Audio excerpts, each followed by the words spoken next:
What's up, TikTok? Let's talk about this bullshit real quick. Also, I recognize a gold digger comes in the form of a man or a woman. Interesting enough, men act like that fact doesn't exist. It's not that we act like the fact doesn't exist. Okay, we accept that it exists. We accept that if you're dealing with a woman, she cares about how much money you make. So it is a base assumption about every woman that you meet. Now, is it true about every woman you meet? No. It's true about 99 out of 100, though. So you might as well pretend it's true, because if a man is in a room with 100 women and 100 women know he's rich, he's going to have the most options with those women. You take the exact same man with the exact same height, with the exact same character, with the exact same everything, and put him in the same room with 100 women, and those women know he makes 50 grand a year, his options drop tremendously. We accept this as part of reality. So why do ladies say stuff like this? Why do you have women who talk about the passport bros are going to go and get used? You know, oh, the women in Thailand or in the Philippines or in South America, they're going to use you. In Africa, all they want you for is a check, right? So you have women who say that, say all that stuff.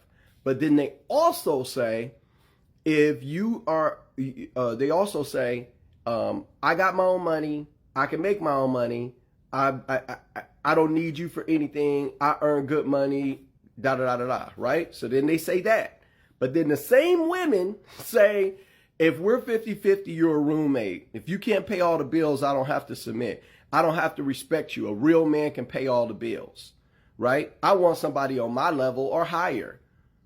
So how can you say all of that, right? And then turn around and talk about women in other countries and say that they just want you for your money? Do you understand how duplicitous it is for you to say those women are just going to use you for your money, but if you get with me, you need to pay all the bills or I don't respect you? Do you know how duplicitous that is? But I'm going to tell you why this occurs. So fellas, here's the lesson, okay? Here's the lesson, fellas. Women don't think about things in terms of right or wrong or good or bad or true or false. Here's how they reason through things. These are the three things you need to know about the way women communicate. And this is why they constantly contradict themselves, okay? One, if I say it and it made me feel good to say, then it's right.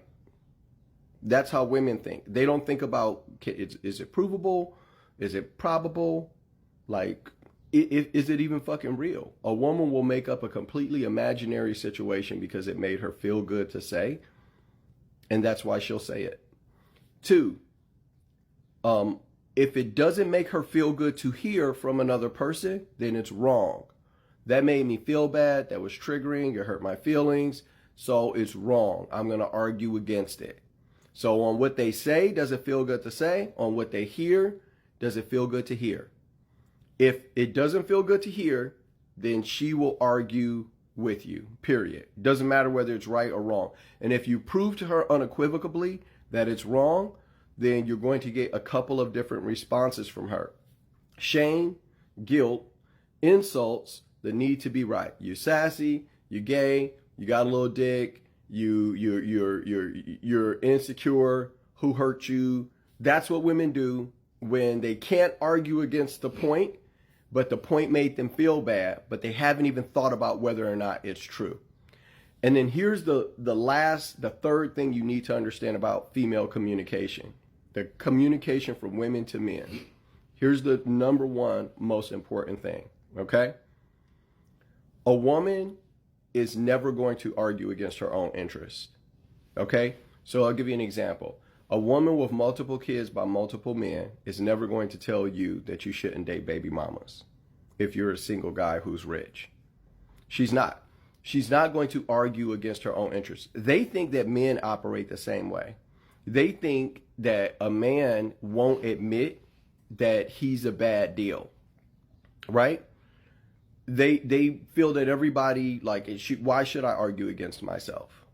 Well, if you're trying to have a genuine conversation, but you won't ever admit fault or take accountability or admit that what you're saying isn't based off of logic, reason, rationale, data, statistics, or fucking reality.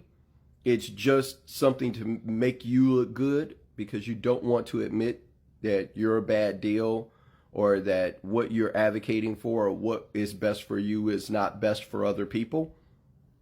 So if you understand these three things about female communication, you can almost predict, like a psychic, everything they're going to say. Did it make her feel good to say it? How did it make her feel to hear it? Did it make her feel bad to hear it? And she's never going to argue against her own interest. And if you ever back her into a corner logically, they have a meltdown to get out of it. They start, misogyny, toxic masculinity, patriarchy, shame, guilt, insults, the need to be right. You sassy, you gay, you got a little dick, you don't get girls, you hate your mama, all of this stuff. That's where all of it comes from. Because think about this. Look, if she had an argument to obliterate your argument, she would say that. If she had some premise and great support for that premise that completely lays waste to your thinking, she would lead with that. She wouldn't waste her time calling you, sassy or zesty or something like that.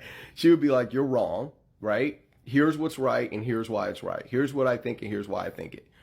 But women do not do that because they're not using logic, reason, rationale, or data or reality when they speak.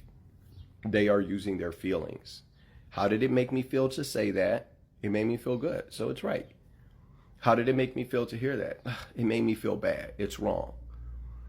And I'm not going to argue against my interests. I'm not going to say that, men don't want to date single moms. I'm not going to say that men don't want to marry women with multiple children by multiple men. I'm not going to say that, if I'm a big girl, it's limited my options for dating.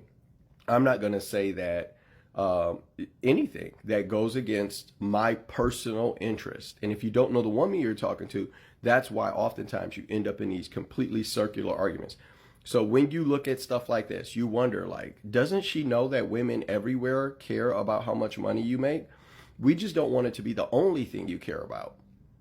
That's all. I'll tell you what it is. Check this out. Ladies, we don't care about this because as long as we're getting what we paid for, it's square business. If you're a wife and you're with your husband because he's rich and that is the source of your loyalty to him, right? As long as you keep up your end of the agreement, then he's good with it. If he were to secretly find out after 40 years and you guys have 5 children together, or 3 children together, and you had 8 grandkids or 12 grandkids or whatever, and you're sitting there and then you reveal to him on his deathbed, hey, I was only with you for the money, but the whole time that y'all were together, you treated him with respect and you were loyal and you did your work around the house and, raised the kids and listened to him and all of that shit. He'd be like, all right, well, you did a great job, babe. I love you. Thank you for respecting me. Who do I write the check out to? We're different.